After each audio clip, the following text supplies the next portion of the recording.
Hey team, we've done it again. We forgot to film the intro on video for Chloe Dalton, who is this week's guest. Chloe Dalton, multi-sport athlete, has literally won a gold medal at the Olympics for rugby sevens and then decided, I'm going to go and play AFL. So now plays AFLW for the for the Greater Western Sydney Giants. Prior to that, she played in the WNBL. The brains behind the Female Athlete Project. Check that out on Instagram, the Female Athlete Project. Check out Chloe E. Dalton on Instagram if you want to follow along with her stuff. Interesting chat. We talk about what it's like to transition from basketball to rugby, from rugby to AFL, where that confidence comes from, and what the difference in success is between those sports and what that kind of feels like. We touch on Female Athlete Project and why that's important too. Great chat. Really just a really cool chat. Very funny. Loved it. Chloe Dalton, take it away. Simon, let's bring her in now. Chloe Dalton, mate, welcome to the show. Thank you very much for having me. We're so excited. We're actually just really happy that you could find some time in your busy schedule because, you know, and we've hopefully caught you at a time where you haven't decided to change sports again and dominate another realm. That was it. Do you want to scoop us? Is there anything that you've got your eyes set on? Because it really does appear that anytime you set your eyes on something, it's like, oh, I'll just win at that as well. I'm getting approached a fair bit about rugby league questions because NRLW is absolutely taking off, but I'm sticking with 3. It's 3 for me is enough, and I'm going to cap it at that. It's too many sports and rules and things to learn all at once. Well, our thought was maybe next. So you've done basketball's been ticked off, WNBL tick. Clocked it. We've won rugby sevens. We've got an Olympic gold medal tick. An AFLW premiership will hopefully become this year, but you've already ticked off playing in the league. We were thinking like maybe W League soccer, bit of Matilda's action, or even a bit of like hockey roos. The hockey roos finished the silver medal at the Commonwealth Games. There, mate, sky's the limit. You've got options aplenty. They were pretty impressive, the hockey roos. I was pretty stoked for them. They got silver. I feel like sports like that, you've got to play like your entire life. I kind of have had this unique opportunity, like rugby sevens was a good example, where they were actually going out and scouting athletes from a whole range of different sports, and they kind of brought us all together at once and taught us how to play the game. Like you had some traditional rugby players in there, but like a lot of girls came across from touch footy, athletics, netball, and I came across from basketball. So there's an element of like I back my skill and hard work and determination, but there's also the level of opportunity that came like with the right timing, you know, as well. We spoke to Jess Surgis a couple of weeks ago when we had her on, obviously NRLW superstar, and, you know, you could safe in the fact that she's not going to play rugby sevens. She staunchly said far too much running. So you've got the tank under your belt. So NRLW should be easy for you. It is. Have you guys ever played rugby sevens? It's the most horrible game.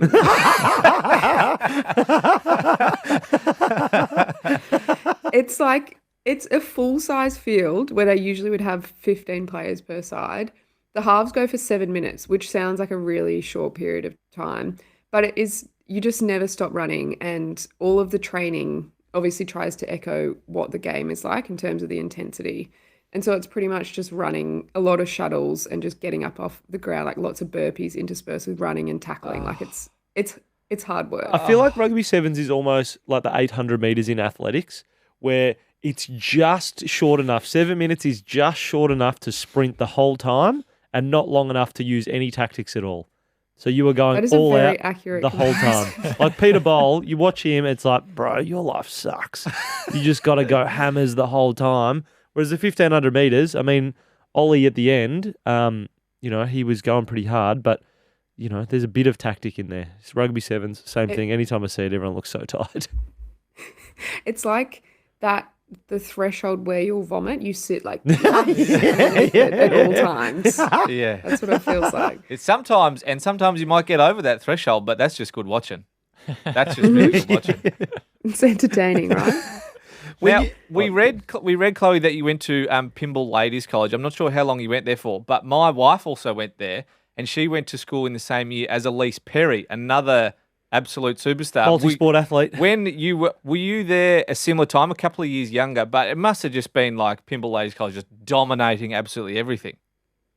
Yeah, I wasn't there at the same time as Elise. I only went for year 11 and 12. It was one of those things when I got there, I was pretty mind blown by the setup of the school. I'd come from a smaller co-ed school on the Northern Beaches, and I got to Pymble, and there was, I think, 38 basketball teams at the time. And I just my could not God. believe that at this girls' school that there were so many girls there playing sport. Yeah, pretty disappointing that I wasn't there to watch the icon, the aura of Elise Perry. But it lived on throughout because Pymble were quite successful in cricket back in the day, and I think she was a massive part of that as well. Shock.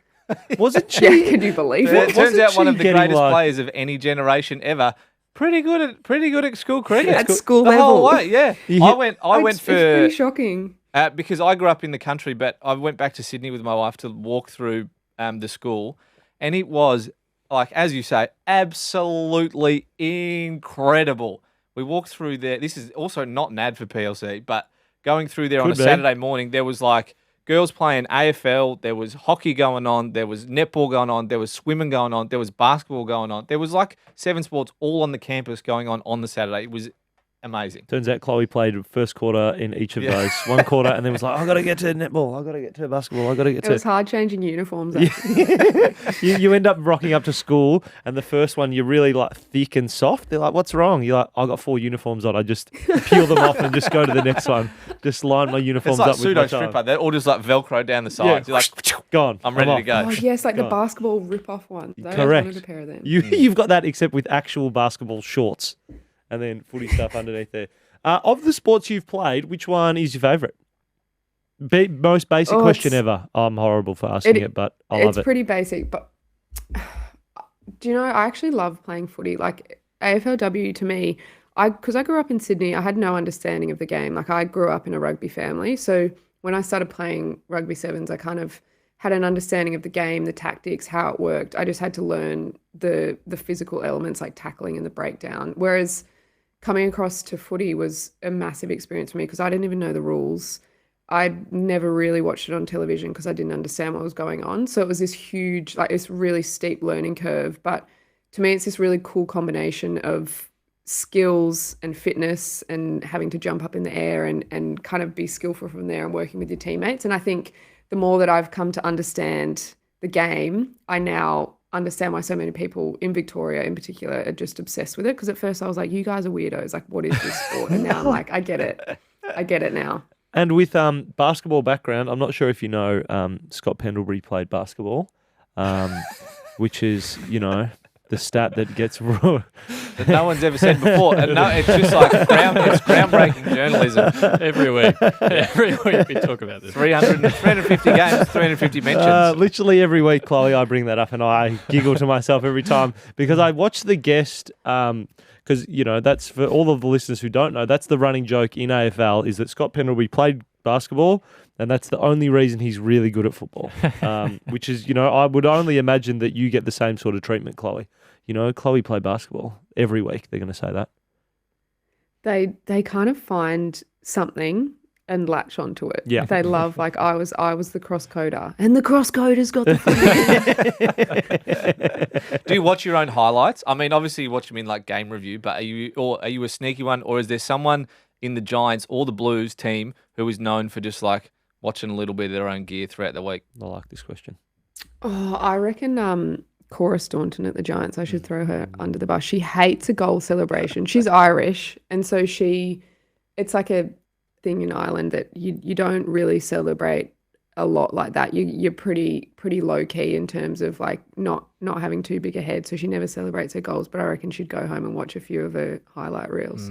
Just latency. She's got it in there. She's like, someone's got to love me. No one else. Cora, will do who's it. like Cora Staunton, who's like one of the greatest camogie Gaelic players in Ireland ever, has come out and dominated it at the Giants as well. So she's probably got a fair right to watch a couple of highlights, I reckon. So, Chloe, where does I'm trying to figure out how to phrase this question. Where does the confidence to be the AFLW cross-coder, where does that come from? Where does the confidence to play, NBLW and then say, no, I'm going to the Olympics, but not for basketball, and then doing it again and then doing it again? Is that something that your parents have taught you, or what's going on? Where does that come from?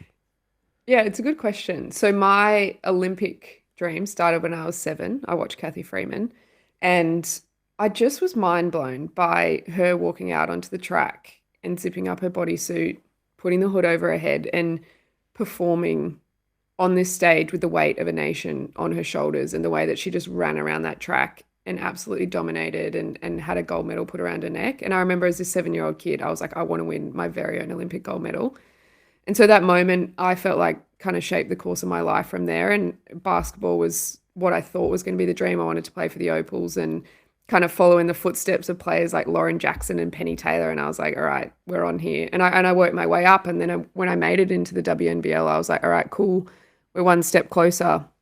But I ended up just sitting on the bench for 2 seasons. And I kind of was like, this is very different to what I expected. I was like Patty Mills towel waving like level of like I was the ultimate bench supporter. I was so good at it. But that was kind of the only contribution I was making. And I trained as hard as I possibly could, but it was just one of those things where I almost had to be a bit realistic about the fact of, okay, I really want to win a gold medal, but I'm actually not getting court time in the level below the Opals. So it's probably not realistic that I'm going to be making the Opals anytime soon. And so I went home and I typed into Google list of Olympic sports and I had a look So good. at a few different sports. I looked at triathlon because I was good at cross country, not bad on a bike, but I hated swimming, so I crossed it off the list. No. Then I looked at taekwondo, but I think I Synchronized was swimming. yeah, that was high up on the list. And I thought I was a bit like late in life to start martial arts. So then I saw rugby sevens was going to be in the Olympics for the first time in Rio in 2016. And because I'd grown up in a rugby family, I was like, all right, I think this is me. Like, I'm going to give it a crack. And I just went down to my local footy field. I called up the coach, learned how to tackle on the sand at the beach near my place. Then I got out in the backyard with my brothers who are like 6'3", 6'4", 100 kilos. Like, they're big boys. And I just told them to run at me. I couldn't move my neck. Fellas, run it straight. Let's go. Just Come on. run it straight, boys. I thought you were going to say I went down to my local park and just started tackling people. Just putting shots on. People are just walking their dogs and they're just copping bang, like it's just T-bone, bang. Thanks very And much. they get up, go Chloe, Olympic dream, we believe in you. Sorry, I just really want to go to the Olympics. Yeah, I just spent a lot of time like out in my backyard and kind of worked my way up through the ranks and was able to solidify a spot in the Aussie team after a number of months of training and learning the game. And I think, like I said before, is this opportunity in terms of the timing, and another opportunity was the fact that I could kick. So the team at the time probably needed a drop kicker because in sevens you drop kick to restart the game and kick your conversions for an extra 2 points after you score a try. And so I'd grown up kicking like just down at the local field where my brothers used to play. Like I'd go and watch my brothers play rugby at my local footy ground, and at halftime I'd like find a footy and a kicking tee and I'd just go out and try and kick it from the sideline like as this young kid. And the interesting part was that people would often come up to me and say, you should play rugby, when I was like this 10-year-old girl kicking goals. And I was like, girls don't play rugby. Like, they just don't do it. And to be honest, the Wallaroos team at the time, the Australian national team at the time were pretty bloody good, but I just never saw them anywhere. So it was pretty cool to then look at Rio 2016 and see that women were going to be playing rugby on the biggest stage in the world. Did the team, were they unable to restart any games before you turned up? Because they didn't have a kicker? They just like, we scored. Shit. Oh, well, we'll just wait here. We'll just wait out. All right, Wait what out a the half. All right, we win bummer. again. Oh, time. Oh, well, score first and win. Score first and win. Is there a That's bit the of game a plan. is there a bit of like when you play the Crows with Aaron Phillips, who previously played WNBA and like basketball superstar as much as AFLW superstar? Is there a bit of like a sisterhood, like a nod? Hey, I gotcha, or is there still a bit of rivalry between the two of you? I reckon she's pretty competitive. I remember I was defending her in one of our games we played against the Crows, and I gave her a bit of a bump, and I had my shoulder strapped, and she just got her elbow and just like whacked me right into my shoulder. And I was like, okay, Oh, my God. cool. I see where we stand here. Cool. But was that?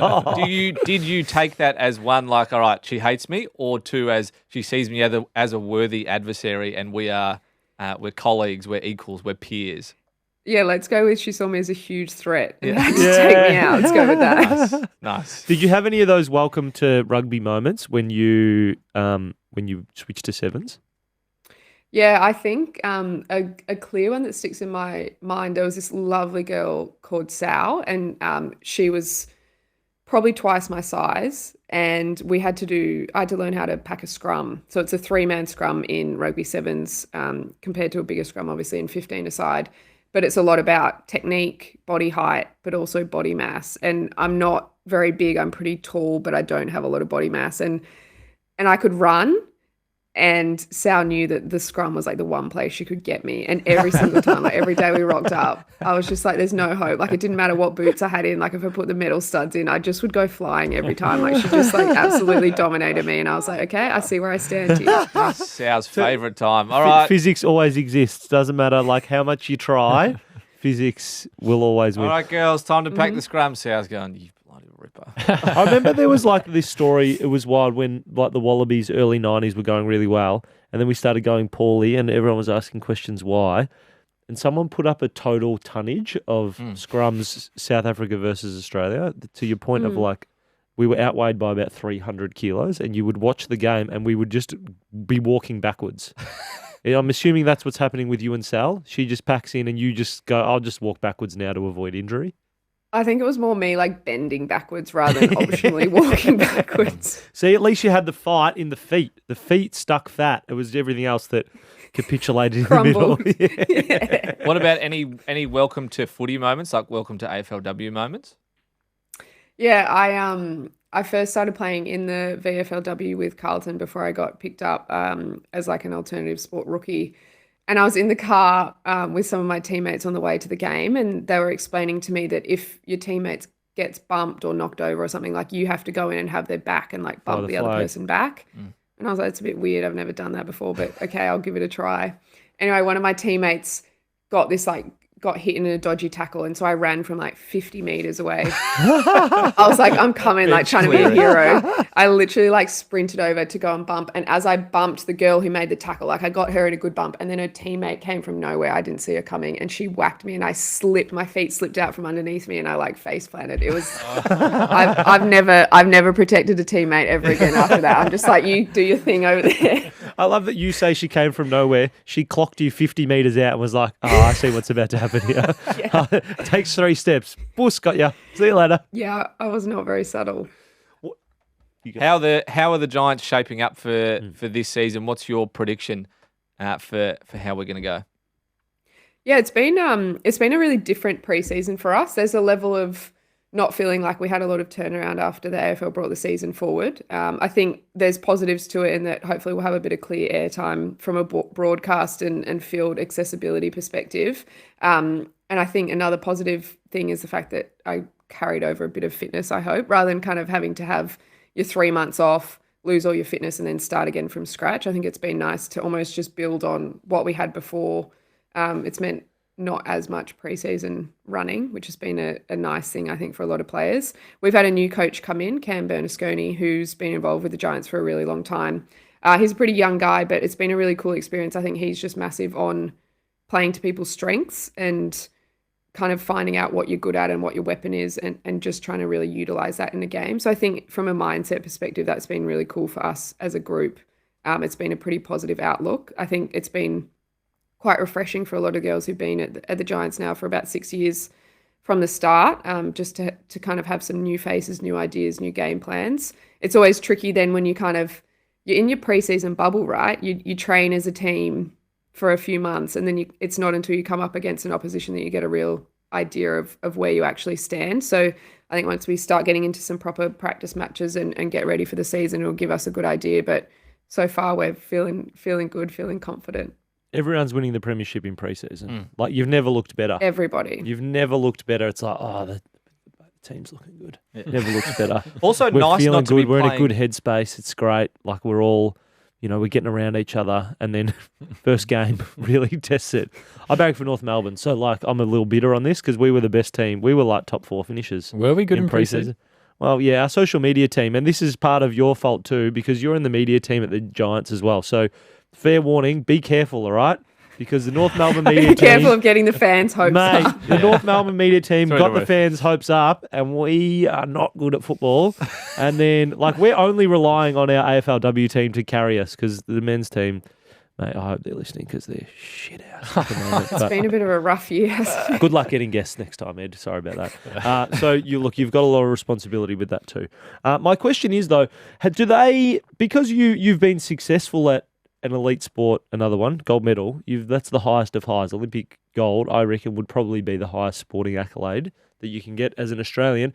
How often do the Giants kind of turn to you for that perspective on how to be that elite and what goes into it? Yeah, when I first got to the Giants, probably late last year, I chatted to coaching staff and leaders, and then they got me to jump up in front of the group and share a bit about the Rio experience. It was an interesting one for me because I guess talked about that Rio group. It was a very unique experience. I don't think I'll ever be in a team like that again. It was we had a squad of over 20 girls, but in particular the 12 girls that travelled to Rio to compete in the Olympics. It was this very solid level of trust and understanding of knowing exactly what your teammate was going to do. I think we were all so set on this idea of going to win an Olympic gold medal that we put in so much work to get there, and we didn't really shy away from this idea of winning gold. And there was even media talk around it, because I think if you look back, the last team gold medal was 2000 for women in the water polo and 2004 for the men in hockey. So it had been a pretty long drought in terms of team gold medals for Australian sport. So we won the World Championships that year. So we went in with a fair bit of pressure on us, kind of as the Golden Girls, to hopefully win that gold medal. And we made the decision as a group to embrace that level of pressure and kind of to run with that. And so I chatted to the Giants about what that process was like for us.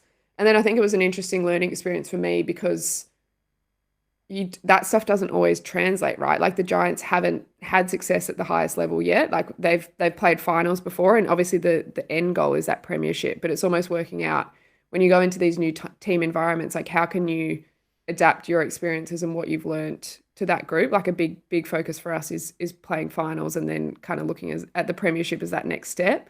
Whereas for me, coming from sevens, we were in a really different boat where it was like we won the world champs, we were favourites, and we had to go in and embrace that level of pressure. So I think there's definitely elements of things that I've learnt around like performing under pressure and leadership skills in that capacity that I've been able to bring to the Giants, so which has been pretty cool. Gold or bust for the sevens team. And yeah, I find that's really interesting, because how do you, is it always just about finding what does your team have, and then what can we lean into? Because I'd imagine if at the Giants, you would be like, all right, we're going to win the premiership. It maybe feels a little manufactured, rather than the sevens team felt like, no, that's the expectation. Yeah, and it's an interesting thing in these team sports. I got to chat to a basketballer, Kelsey Griffin, on my podcast. She's an awesome WNBL player, and she talked about this idea of not just celebrating when you win the premiership. Because if you look at how many teams in the comp, like 18 teams now in AFLW this year, like 1 in 18 teams are going to be able to celebrate winning the premiership. And like, what are you celebrating for the rest of it? Like, it's a really low ratio. It's low yield, isn't it? It's success. Like, if I do one thing, I've had a good season, and if I don't, what a waste. Well, especially if you pin your entire hopes and your markers of success on whether you achieve the ultimate success or not, then you set yourself up almost for failure, and then you have to prepare yourself or you're not preparing yourself appropriately to deal with that potential for failure.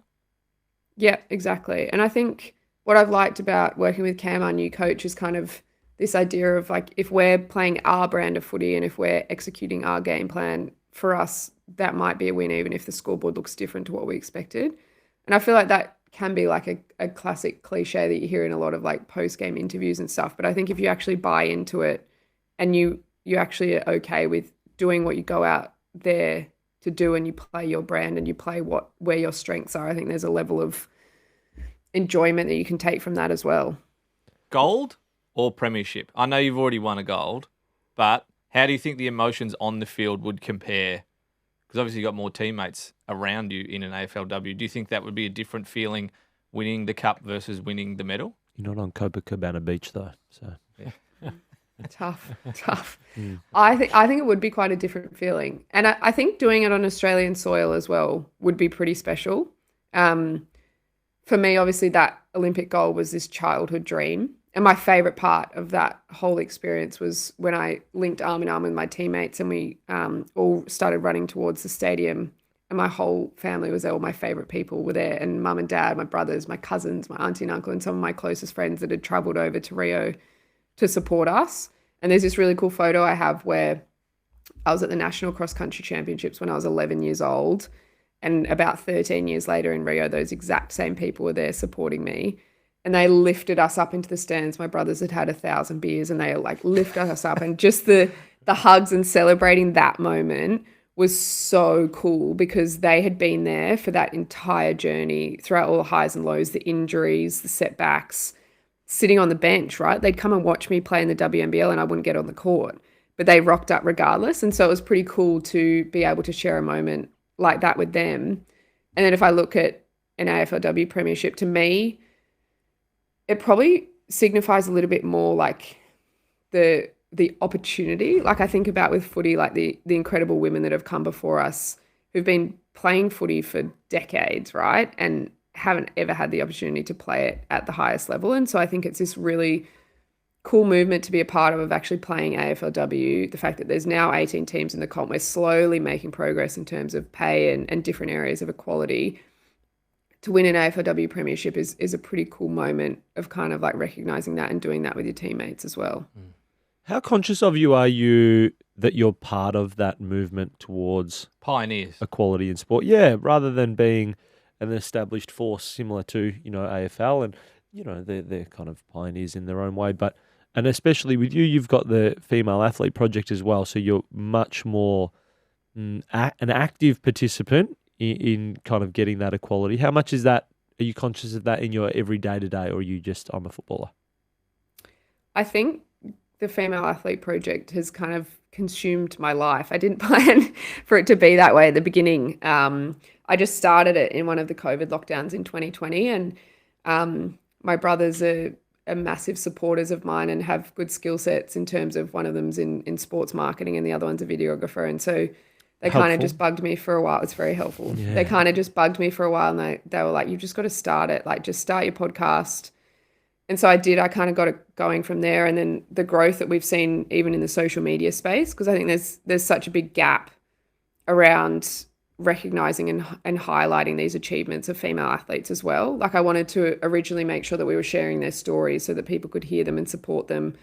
But like we have like on a daily basis almost Aussie athletes competing overseas all around the world, winning world championships, winning different events. Like we look at the performances from the female athletes at the Tokyo 2020 Olympics. We look how they just performed in the Commonwealth Games. Like it's been absolutely incredible to see the growth of women's sport. And so it's kind of cool to look to almost fill that gap as well. So I think to answer your question, I'm acutely aware of what that actually looks like.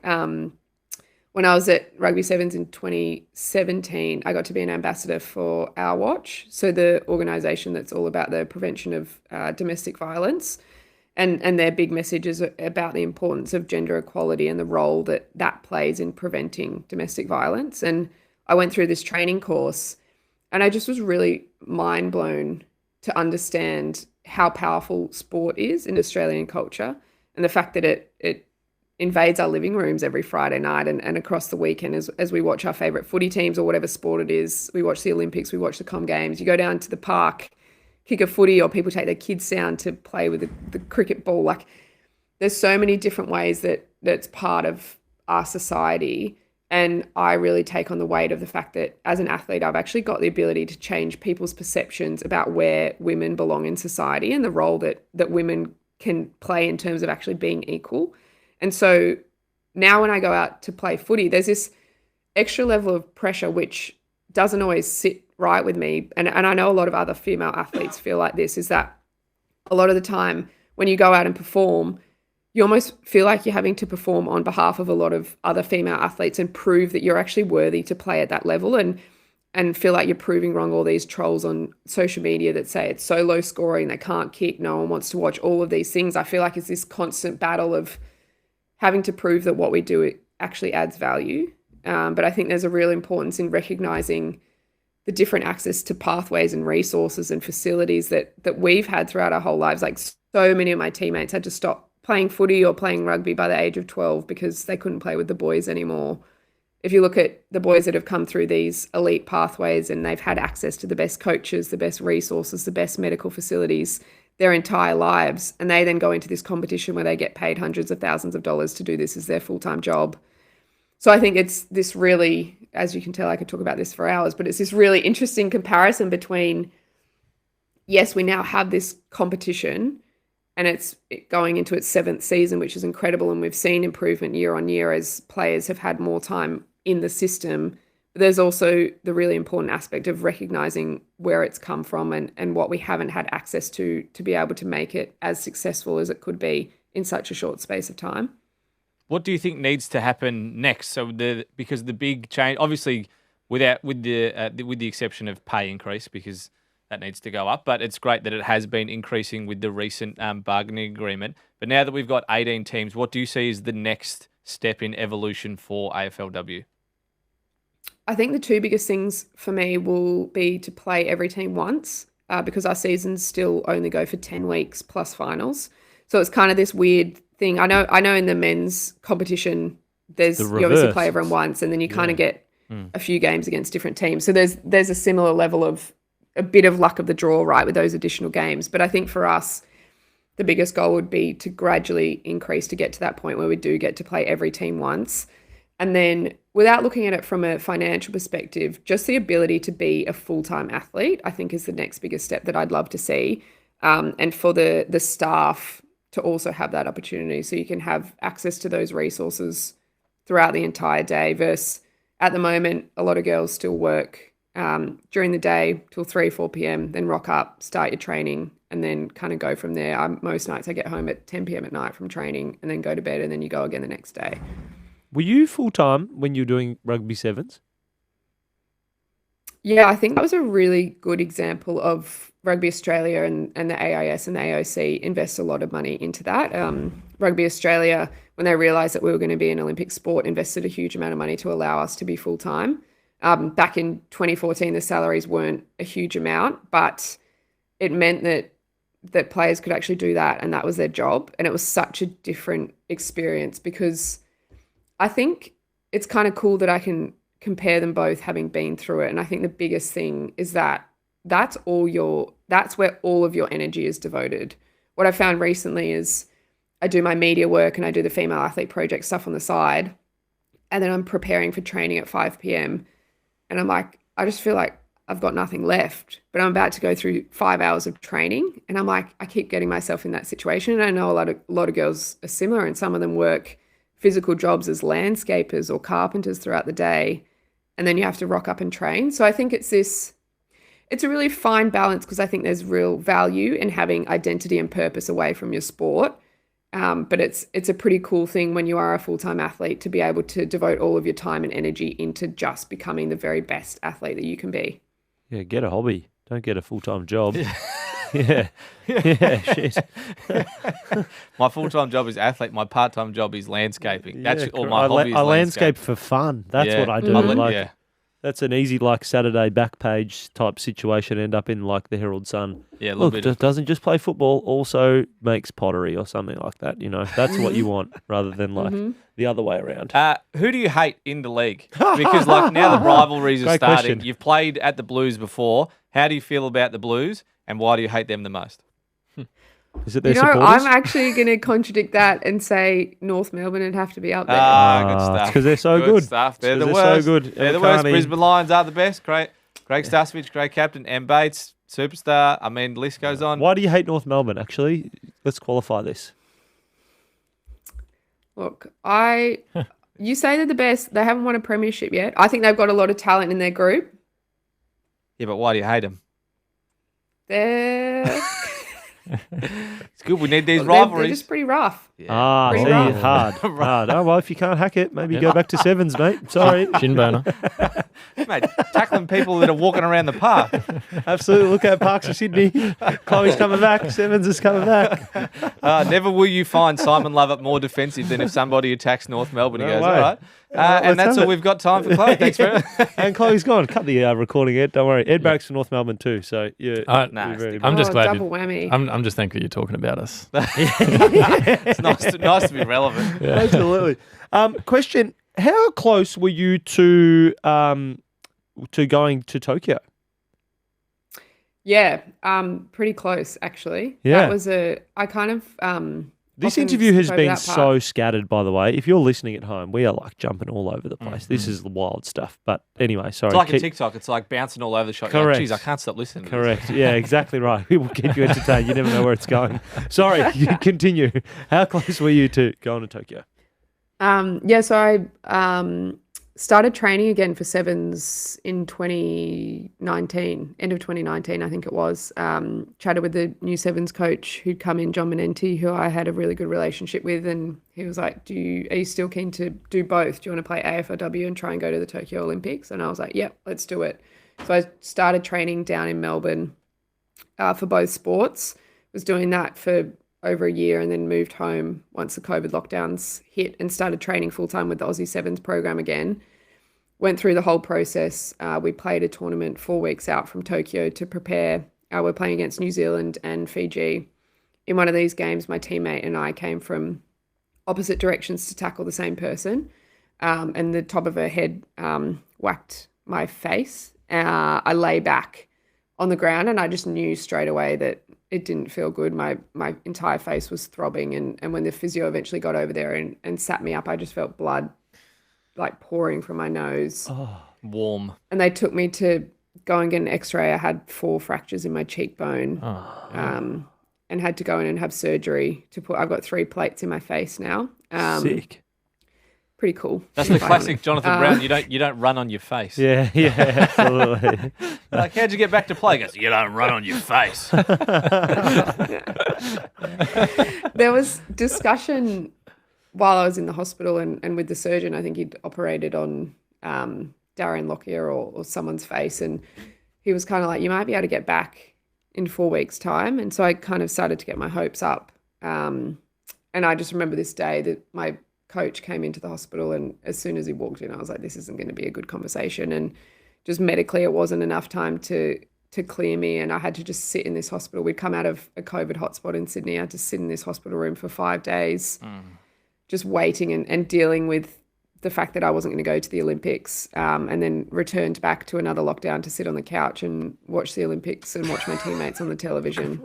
It was pretty rough. Unbelievable. How quickly after you broke your face were you like, gee, someone's got to take a photo of me with my face like this? I've got some pretty good photos. Like me, like I was in full Aussie kit in this wheelchair, like blood down my nose on my jersey. God. Like I'll send you the photo. It's pretty bad. Please do. That's heroic. Please do. Hey, Chloe, weird question. Do you think that you're a little bit bad for women's sport because you're good at all of them? I don't think so. Yeah, I don't think you would either. But I was like, because you could just go into any sport and you're like, got it, clocked it, clocked it, clocked it. Or alternatively, do you look at some of the men's athletes and you're like, you guys are piss weak because you only play one thing. Like, mix it up, guys. Keep it spicy. I think it's tricky because, like, if you look at my story from the outside, and often when I talk about it, I kind of like brush over the details, right? Like, it kind of sounds like it happens really quickly and it's really fast. It's and easy, really man. easy, Your but life's really easy. Like, we all know that. Yeah. Obviously, Wake that's up what on this is Tuesday, for. maybe I'll play Sevens Day. Wake up on Wednesday, I'll just go back to AFLW. Sounds easy.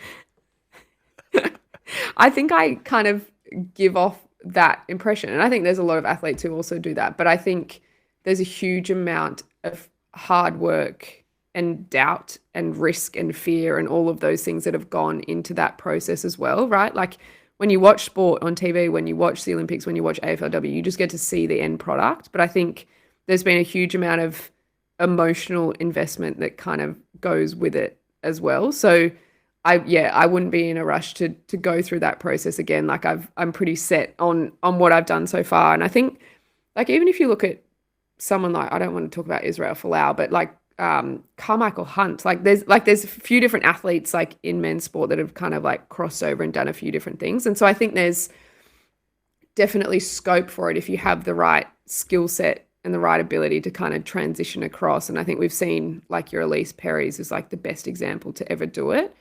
I'm kind of hoping that as women's sports moves more into this full-time era that you won't see it as much because you won't be able to do it as much. So I think I kind of had this like quite lucky window of time where I almost sat between these part-time, full-time sports where I could jump between and do two at once. But I think it'll move to a space in the future where it won't be as feasible to move across, and you will kind of have to just be devoted to the one on a full-time basis. Well, you see that in America a lot too, especially in like the sports that aren't as well known, athletics into rugby, into whatever it might be. Even baseball and football, like guys that, and then you got to pick almost when you turn 18, much like the guys in Australia, like Isaac Heaney was picking between rugby league and Australian football, things like that. But I know I've got a little 3-month-old daughter, Chloe, and even walking around, there's like footy grounds around near my house, and the explosion of like junior girls sport and like little kickers playing soccer and things like that.